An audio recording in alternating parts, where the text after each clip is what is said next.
Hello বন্ধুরা, কেমন আছো তোমরা সবাই? আশা করি তোমরা সবাই ভালো আছো আর আমরাও ভালো আছি। আর আমাদের এলডি সুইট সিস্টার ব্লগে তোমাদের সবাইকে স্বাগত জানাই।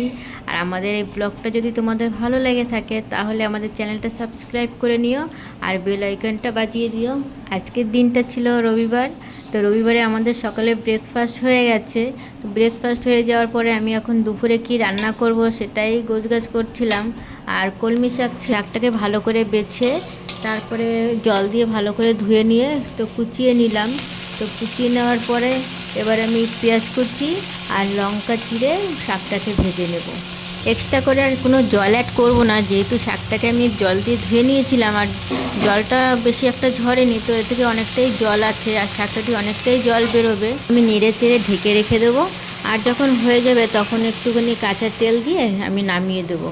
তো শাক ভাজাটা যাই হোক হতে থাকুক, আর আমি এর মধ্যে একটু চাল নিয়ে এসে চালটাকে ধুয়ে এবার ভাতটা বসিয়ে দেব।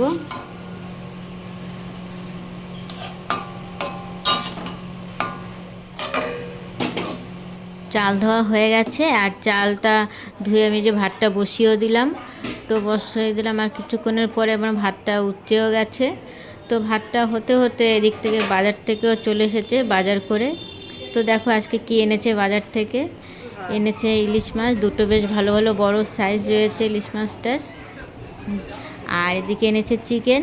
তো আমি আজকে চিকেন রান্না করব আর বোনকে দেবো ইলিশ মাছটা করব। চিকেনটাকে ভালো করে আমি একটু ধুয়ে নেব, তারপরে একটু মশলাও করতে হবে। মশলাটা পেঁয়াজ রসুনটা আমি এখনও ছালিয়ে রাখিনি, ছালাতে অনেকটা টাইম লাগবে। তো এগুলো করতে করতে অনেকটাই যেহেতু টাইম লাগবে, তো বোনকে দেবো মাছটা কেটে দিতে, যাতে ও মাছটা কেটে দেয় তাহলে আমার একটুখানি হেল্পও হয়ে যাবে। আর যেহেতু অনেকটা বেলাও হয়ে গেছে, দুপুরের খাবারটা নেয় অনেকটা দেরি হয়ে যাবে। তো এই যে বোন বসে পড়লো মাছ নিয়ে, মাছ কাটার জন্য। ও মাছ নিয়ে কাটতে বসে গেছে। আর বাড়িতে মাছ আনলে বেশিরভাগটা ওই মাছটা কাটে, ওর মাছ কাটতে ভালো লাগে, তাই ওকেই আমি কাটতে দিই মাছ।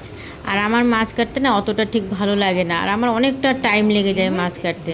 আর এই মাছটা কাটতে বেশি টাইম লাগেনি, যেহেতু আঁশটাও ছাড়িয়ে নিয়ে এসেছিলো। আঁশটা কাটাটা সব কেটে আর নিয়ে আসলো গোটা, বাড়িতে নিজের ইচ্ছা মতো পিসটা করে নেবে তার জন্য। তো আমাকে কেটে কেটে দেখাচ্ছিল যে পিসটা ঠিক আছে কিনা।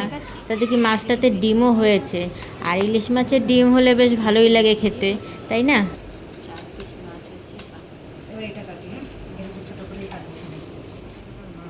তো পরের মাছটাও কেটে নিচ্ছে। আর আজকে দুটো মাছ করব না, আজকে একটা মাছ রান্না করব আর একটা মাছ রেখে দেবো। কেননা একদিনে যদি সবই খেয়ে নিই তাহলে পরের দিনে কি খাবো, আমাদের তো সেই চিন্তাটাও করতে হয়।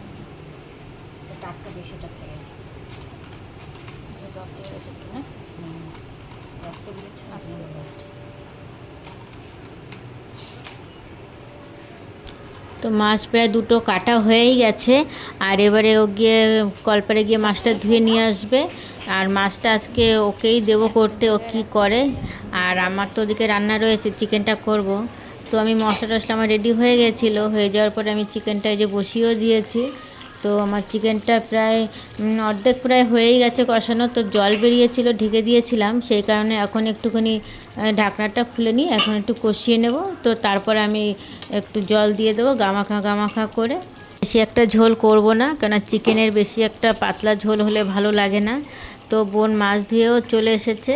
মাছটা আজকে ভাবছি ভাজাই থাকবে। আর ওই ওই সিদ্ধান্ত করলো যে যেহেতু চিকেন আছে আর মাছের ঝোল করব না, ওদিকে শাক ভাজাও রয়েছে, তাহলে মাছটা আজকে আমাদের কড়াইতে ভাজাই থাক। বেশ ইলিশ মাছ ভাজাটাও বেশ ভালো লাগে খেতে। তাহলে ঠিক আছে, তাহলে ভাজাটাই থাক, ভাজাটাই খেয়ে নেবো সবাই।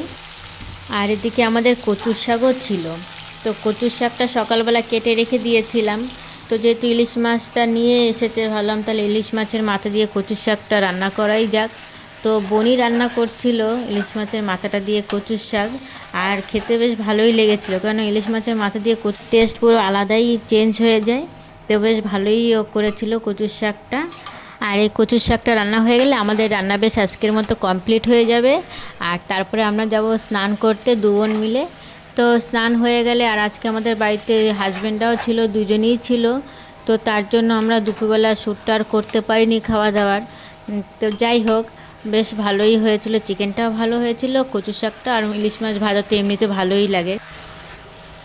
আর আমাদের এই ভিডিওটা যদি তোমাদের ভালো লেগে থাকে তাহলে সাবস্ক্রাইব করে নিও আর বেল আইকনটা বাজিয়ে আমাদের সঙ্গে থেকো। থ্যাংক ইউ তোমাদের সবাইকে।